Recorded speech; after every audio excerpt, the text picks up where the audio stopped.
Two people can map the same numbers and reach opposite conclusions, and neither of them has to lie.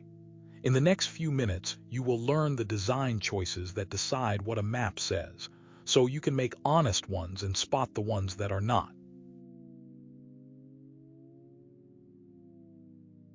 A map is an argument, not a photograph. Someone chose the area, the colors, and the numbers, and every one of those choices shapes what you conclude. Four things make an argument checkable. What is being measured, where the numbers came from when they were collected, and how far across the ground the map reaches.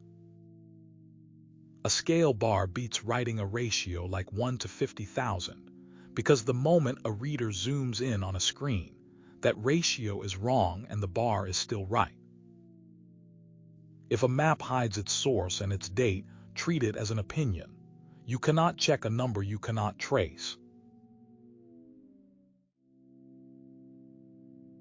To shade a map, you first cut your numbers into groups. That single decision can flip the story while the data stays untouched. Cut the range into equal steps and a few extreme places dominate, because most areas fall into the bottom step and look identical.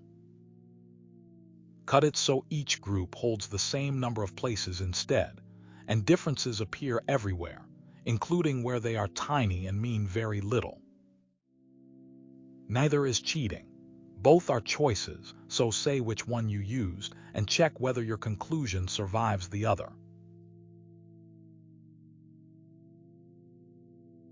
Here is the most common mistake in thematic mapping. Shading raw counts when the count mostly follows how many people live there. Map the number of anything by country and you will rediscover the population map. China, India, and Nigeria light up because they are large, not because they are unusual. Divide by something meaningful, like people, or land area, or the number at risk, and the real pattern appears where it was hidden. Color is not decoration. Readers assume darker means more, so light to dark suits a quantity that only rises. When your numbers have a meaningful middle, such as gain against loss, use two colors meeting at a pale center, so the middle is visible rather than buried. Avoid a full rainbow for ordered data. Our eyes see sharp edges where the numbers change smoothly, and invent boundaries that are not in the data. Roughly 1 man in 12 cannot separate red from green reliably. If your map only works in those two colors, it does not work. Every coastline on a world map is simplified. Draw every inlet and the line turns to mud, so cartographers remove detail on purpose.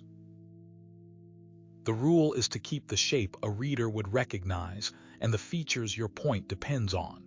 Smooth a river if the map is about rainfall. Never smooth it if the map is about flooding. So before you publish, ask the question a careful reader will ask. If I chose different groups, different colors, or a different denominator, would my headline still hold?